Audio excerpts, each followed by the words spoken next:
Assalamualaikum warahmatullahi wabarakatuh. Pada hari ini, kami akan membentangkan mengenai produk kami, La Casa, iaitu Popia berperisa.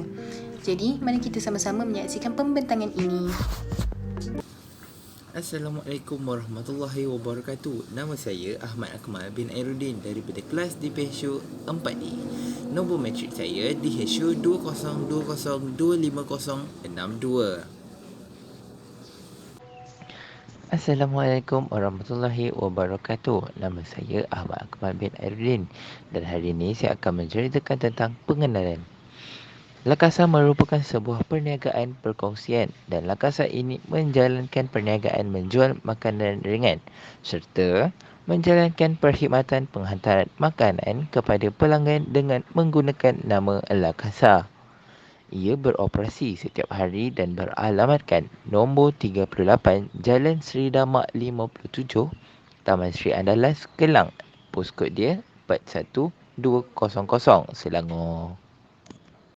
Jadi, saya akan teruskan dengan tujuan penyediaan rancangan perniagaan.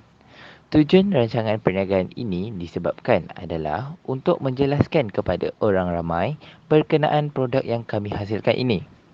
Jadi di sini kami ingin menjelaskan produk La Casa ini dalam pelbagai perisa, antaranya Milo, Nestum dan Strawberry.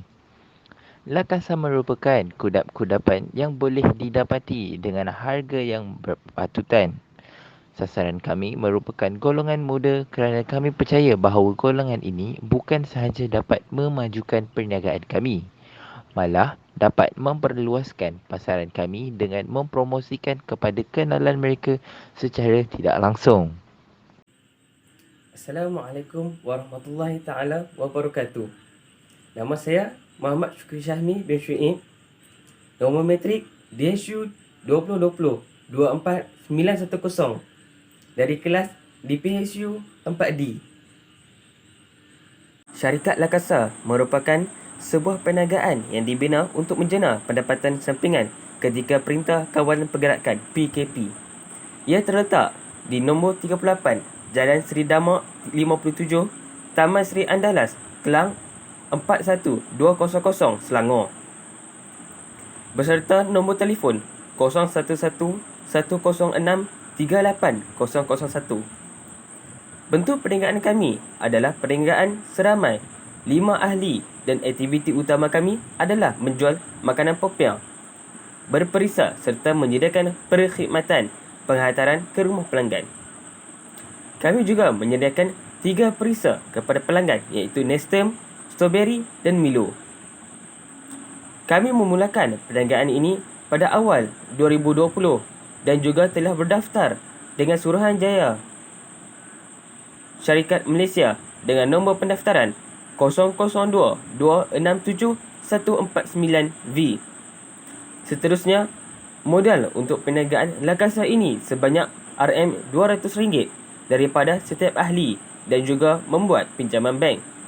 Setiap transaksi syarikat ini menggunakan Bank Islam Malaysia Berhad dengan nombor akaun bank 020111001235. Assalamualaikum warahmatullahi wabarakatuh.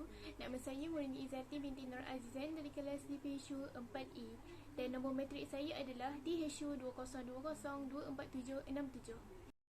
Baiklah, saya pula akan menerangkan tentang latar belakang rakan kongsi.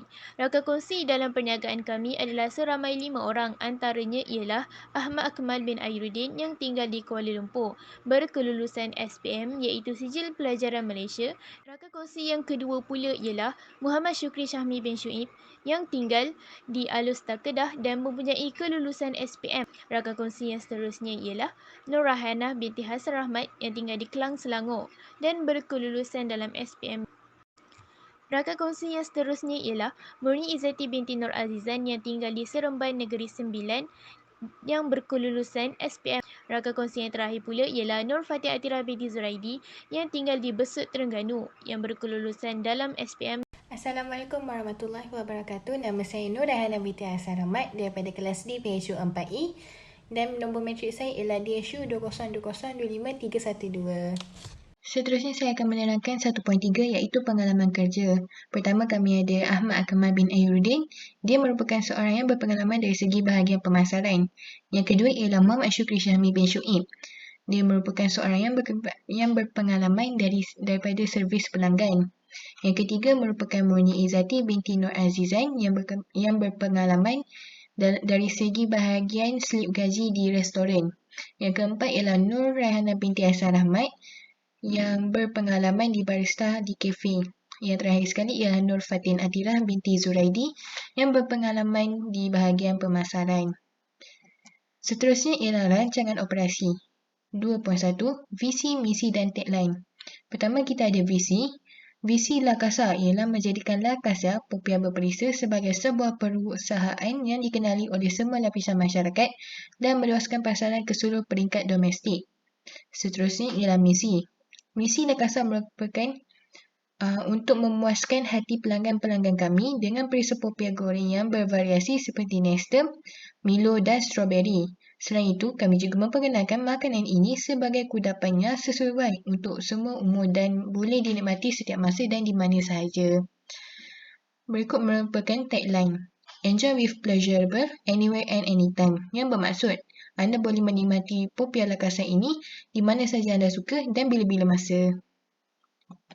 Seterusnya ialah carta organisasi.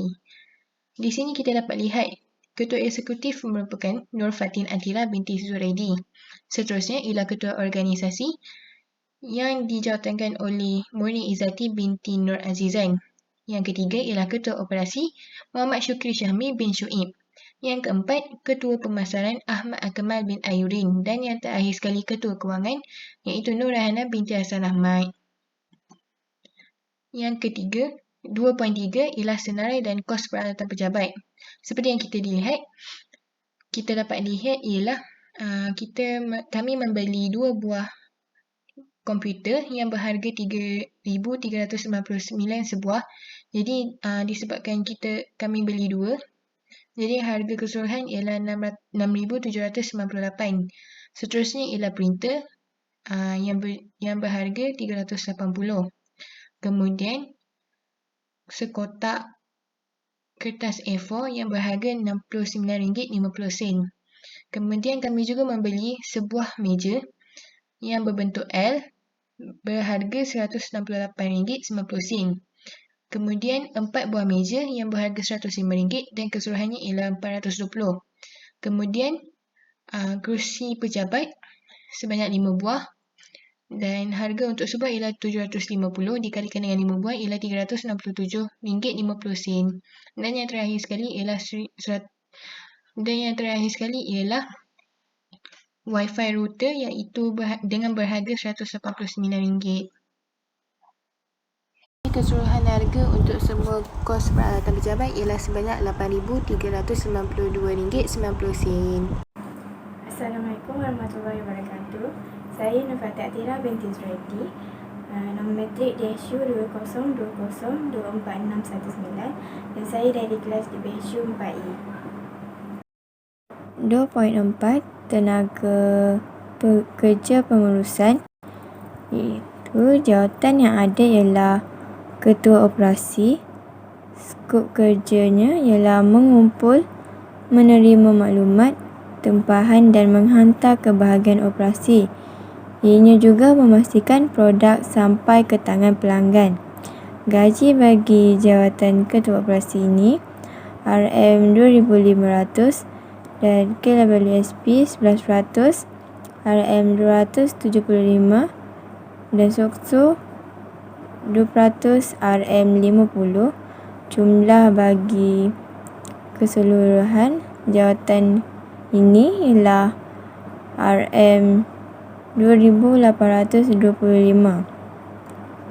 Seterusnya bentuk insentif pekerja, iaitu ada 4.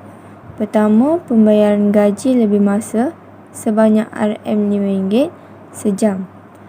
Kedua, cuti tahunan sebanyak 14 hari setahun. Ketiga, cuti sakit yang dibenarkan berserta sijil sakit yang diiktiraf sebanyak 12 hari. Keempat, bonus tahunan berdasarkan prestasi pekerja. Analisa sasaran pasaran, iaitu sasaran yang pertama ialah pelajar. Pelajar biasanya di kawasan sekolah, umur di antara 14 hingga 17 tahun. Kelas pendapatan bagi pelajar ini ialah rendah. Jantina semua lelaki dan perempuan. Dan seterusnya sasaran kedua, guru tadika, iaitu berada di tadika, umur di antara 22 hingga 40 tahun. Kelas pendapatan sederhana. Jantina iaitu perempuan. Sasaran yang seterusnya itu pensyarah di kawasan universiti, umur dalam 30 hingga 60 tahun. Kelas pendapatan bagi pensyarah ialah tinggi. Jantina untuk pensyarah iaitu semua lelaki dan juga perempuan. Sasaran yang seterusnya iaitu pegawai. Pegawai ialah di kawasan pejabat, umur di antara 25 hingga 45 tahun. Kelas pendapatan bagi pegawai ni ialah mestilah tinggi. Dan jantina ialah lelaki dan perempuan. Sasaran yang seterusnya, jemaah. Jemaah di kawasan masjid, umur 17 hingga 60 tahun. Kelas pendapatan ialah sederhana. Jantina bagi jemaah ni semua lelaki dan perempuan. Sasaran yang terakhir iaitu jururawat. Jururawat di kawasan klinik, umur untuk jururawat 24 hingga 45 tahun. Kelas pendapatan jururawat ialah sederhana. Jantina ialah perempuan saja. Seterusnya, analisa pesaing.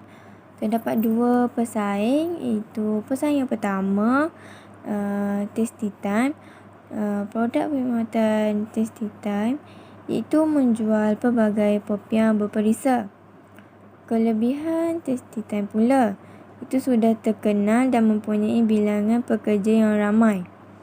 Kelemahan Tasty Time iaitu harga yang mahal. Harga yang mahal membuatkan pelanggan berfikir banyak kalilah untuk membeli produk Tasty Time. Dan pesaing yang kedua iaitu Dust Home. Produk perkhidmatan Dust Home itu menjual pelbagai aneka popiah. Kelebihan Dust Home mempunyai banyak pilihan dan tempat yang strategik dan harga yang murah. Kelemahan Dust Home pula, kualiti makanan yang kurang memuaskan. Walaupun harga ni murah, tapi kelemahan ni kualiti makanan ni kurang memuaskan. Seterusnya, saya akan menjelaskan tentang analisa pasaran. Konsep utama perniagaan kami adalah berdasarkan kepuasan pelanggan dalam merasai makanan yang mudah dan enak. Selain itu, perniagaan kami juga mementingkan persaing yang sedia ada di dalam pasaran lagi meletakkan kedudukan kami standing dengan produk mereka. Oleh itu, rancangan pemasaran perniagaan kami juga mengambil faktor persaing yang wujud dalam pasaran dan kami juga bersaing secara sihat.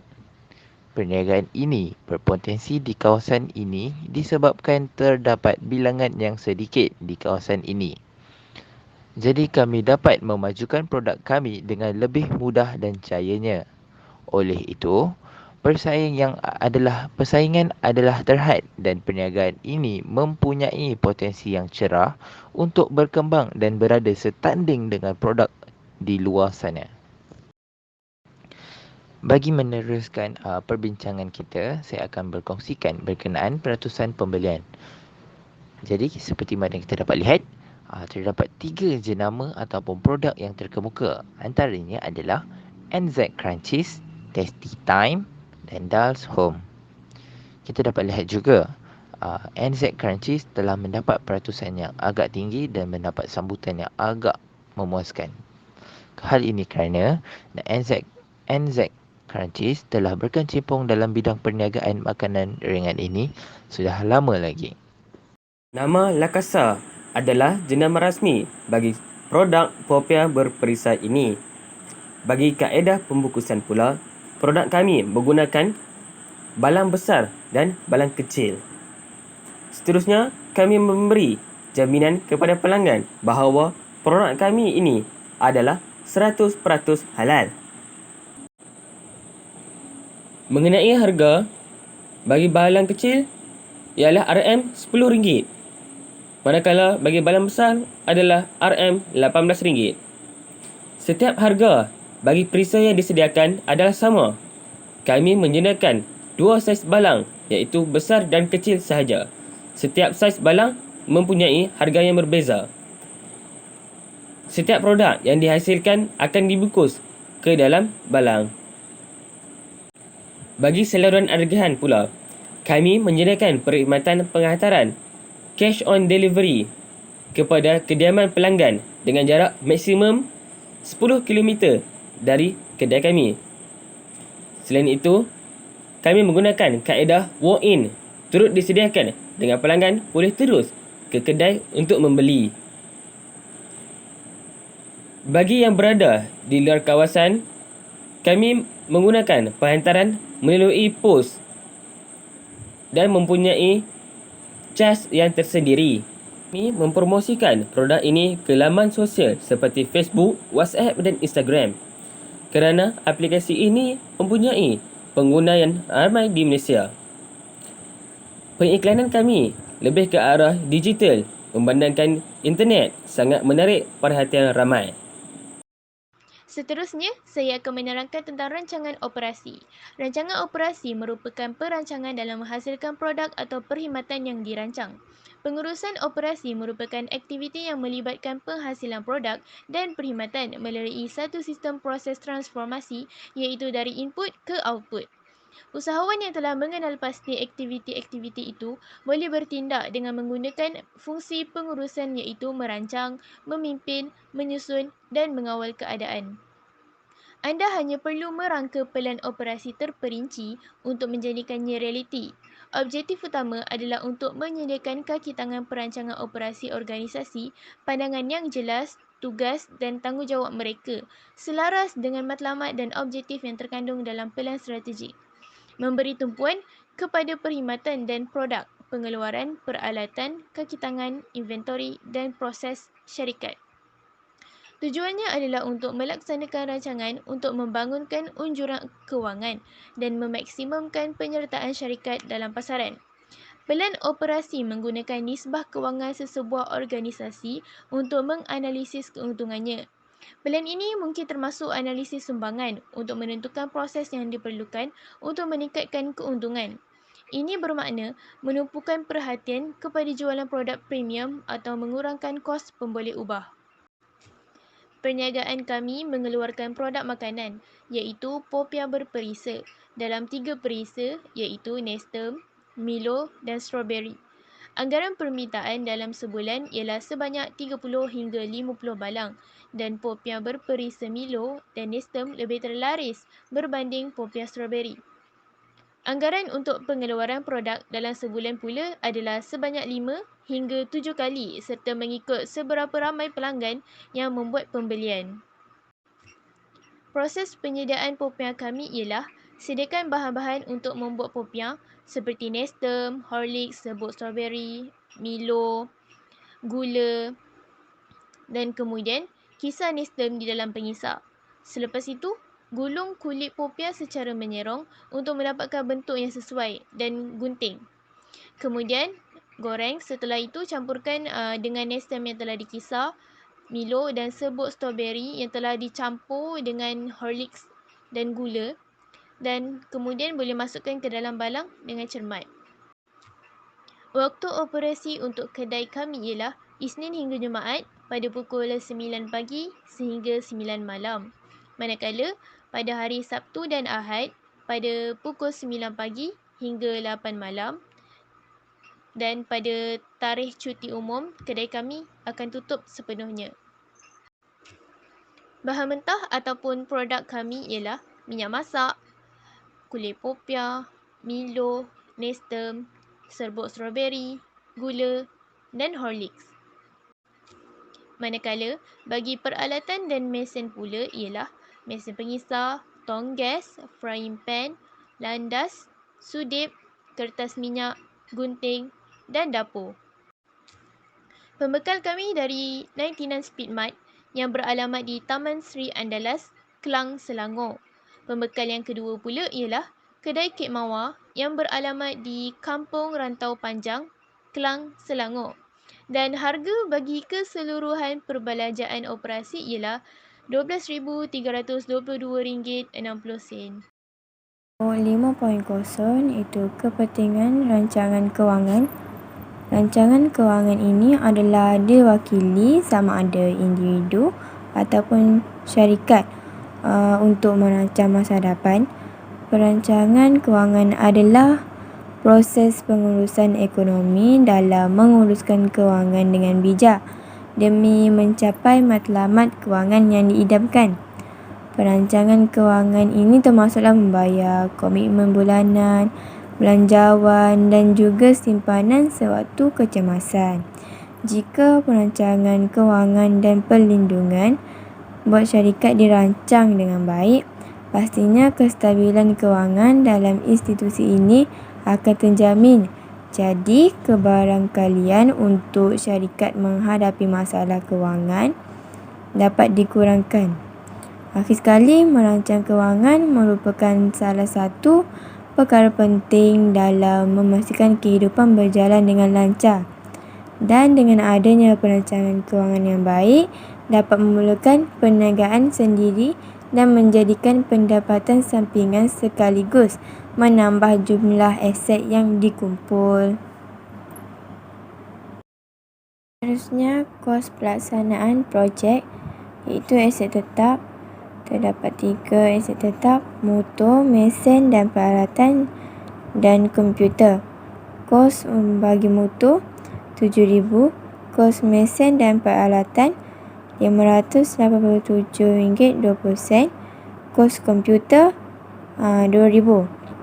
Modal kerja 1 bulan untuk organisasi, pemasaran dan operasi.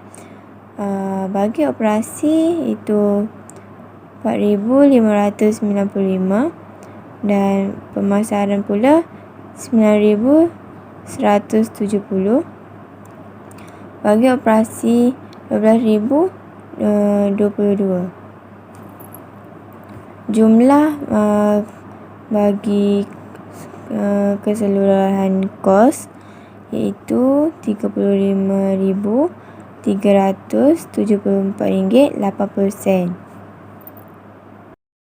Jangkaan jualan bulan pertama iaitu RM6,300, bulan kedua RM7,500, bulan ketiga hingga bulan kelima angka 8, dan bulan ke-6 pula meningkat sebanyak RM9,900. Bulan ke-7 semakin meningkat angka RM11,500.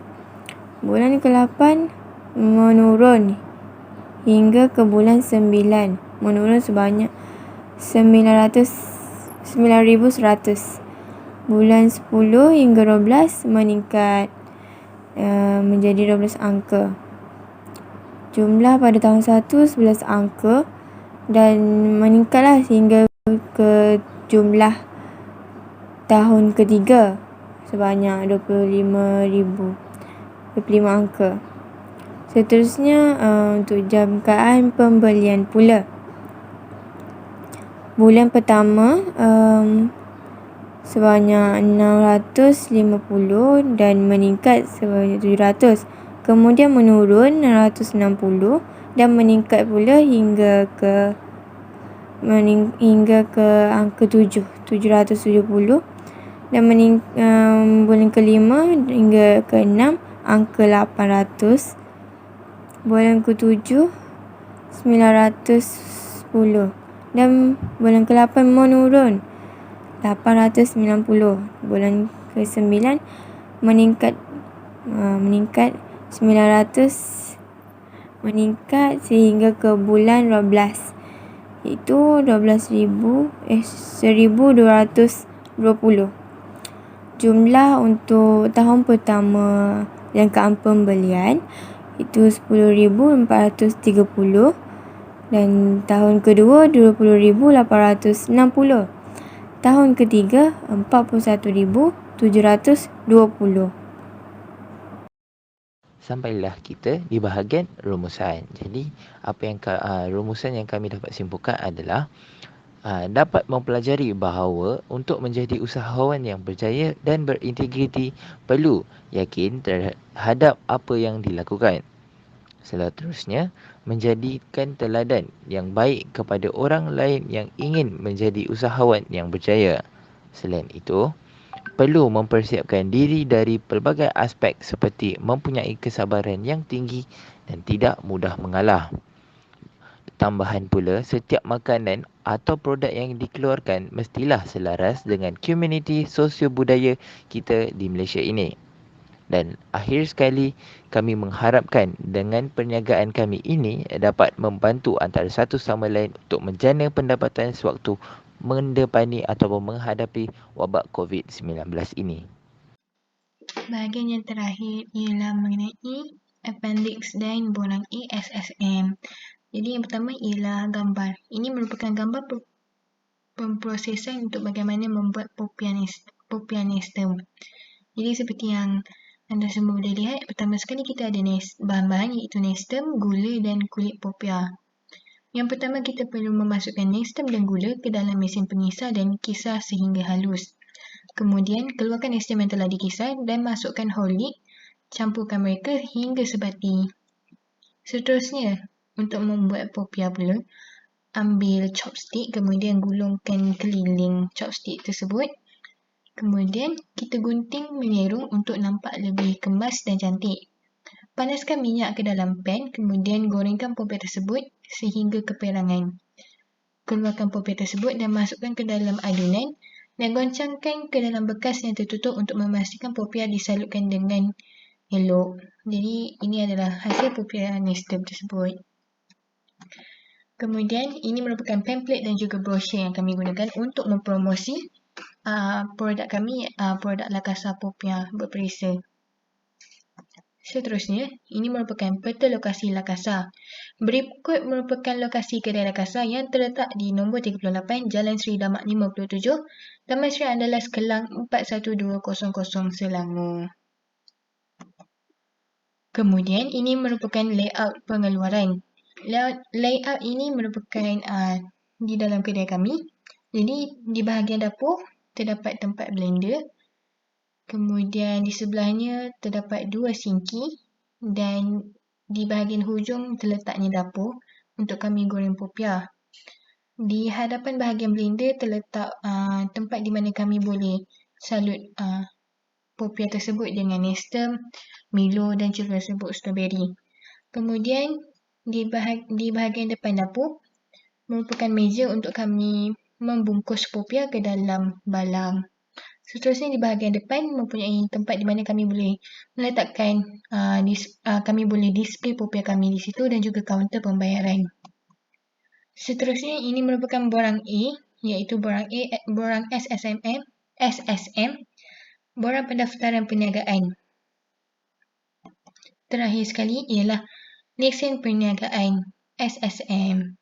Ini merupakan perakuan pembaruan pendaftaran mengikut Akta Pendaftaran Perniagaan 1956 untuk produk kami La Casa. Sekian, wabillahi taufiq wa hidayah. Wassalamualaikum warahmatullahi wabarakatuh.